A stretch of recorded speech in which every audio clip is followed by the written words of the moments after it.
everyone. I'm Donna Bush with your CIG-TV News Brief on this Tuesday. At 3 p.m. on Monday, the 26th of September, the all-clear was given for the Cayman Islands as Hurricane Ian made its way north of us. Now, early on Tuesday afternoon, about 15 troops from the HMS Medway Royal Navy ship came ashore to assist where they can after Hurricane Ian passed. The troops were met by His Excellency Governor Martin Roper and Premier the Honorable Wayne Panton. Governor Roper walked us through the role they would play if the islands were heavily impacted by Ian or any other storm. HMS Medway, the Royal Navy ship, which has done an amazing job to get to Cayman so quickly. It was helping Turks and Caicos a few days ago deal with Hurricane Fiona, which was a Cat 3. As soon as we thought that Hurricane Ian could be a big problem for us, we asked the Royal Navy to immediately come and support us, and I'm so impressed at the speed at which they have travelled to Cayman's territorial waters in what can only be some incredibly difficult and challenging seas out there. But they arrived in our territorial waters yesterday. They started off in Brac, where it was a bit calmer, and then came over to Grand Cayman.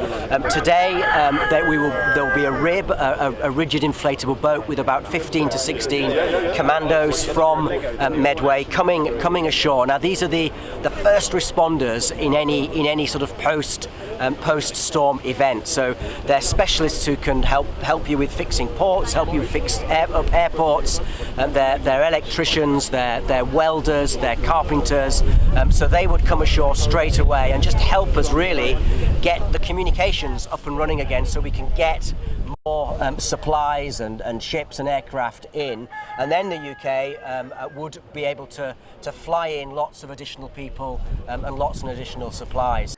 The ship will remain in Cayman Islands waters for the next couple of days.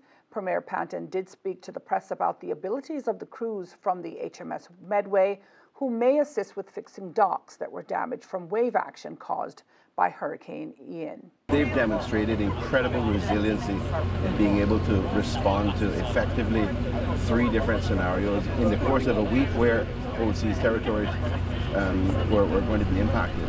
And for them to be able to demonstrate that they can help one and turn around, refuel, reprovision, and get to another one quickly, ought to offer us a tremendous amount of reassurance and a level of confidence that is appropriate to the situation that we will be facing. One visiting officer pointed out that Hurricane Ian was a true test for the Cayman Islands.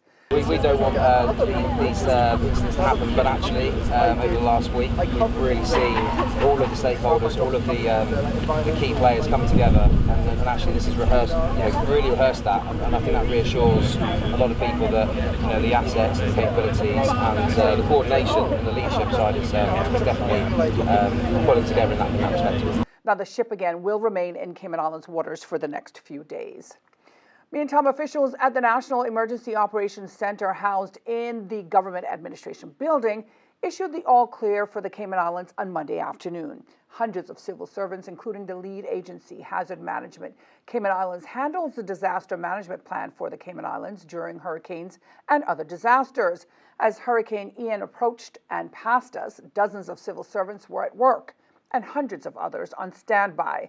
Many teams are part of the preparation plan, including Public Works, the National Roads Authority, the RCIPS, Regiment, Coast Guard, and many others, while others are involved throughout, such as Government's Communications Team and Hazard Management Cayman Islands, and of course, so many more. Later this week, we will hear from Hazard Management Cayman Islands for the very latest.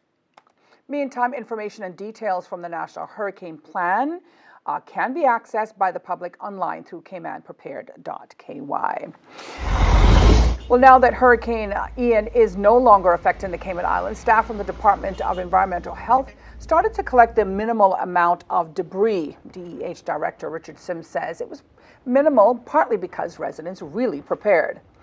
We want to thank the members of the public as their preparation had a positive impact on the amount of debris post-hurricane. We experienced a lot of traffic at the landfill on Friday, Saturday, and Sunday, when residents complied with the guidelines provided to remove potential debris from their properties. The DEH is advising the public that garbage collection service and intake of scrap metals, derelict vehicles, and equipment at the Georgetown landfill have resumed. A delay in the delivery of garbage collection, however, is expected as this service was suspended on Monday in anticipation of the passage of Hurricane Ian.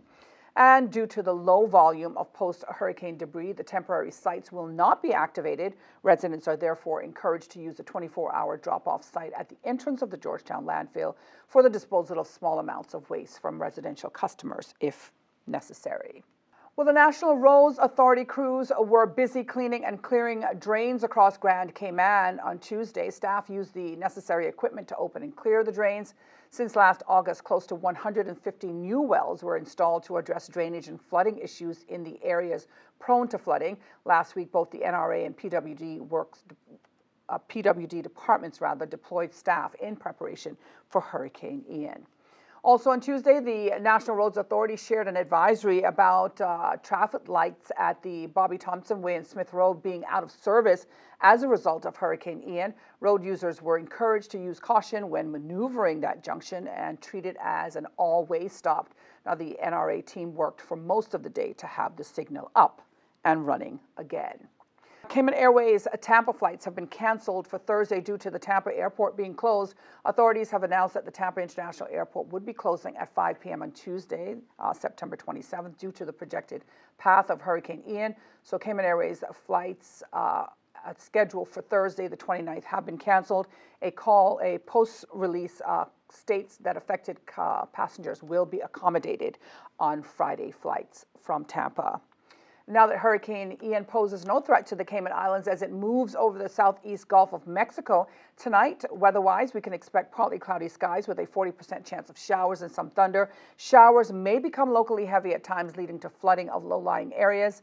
Seas will be rough with wave heights of 6 to 8 feet, especially along the south and west coast.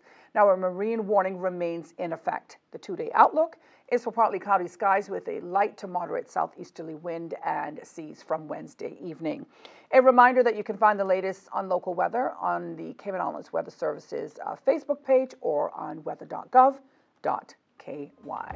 That's it for today's news brief here on CIG Television. I'm Donna Bush, as always, thanking you for joining us, wishing you a safe night, and inviting you back here again tomorrow. Until then, bye-bye for now.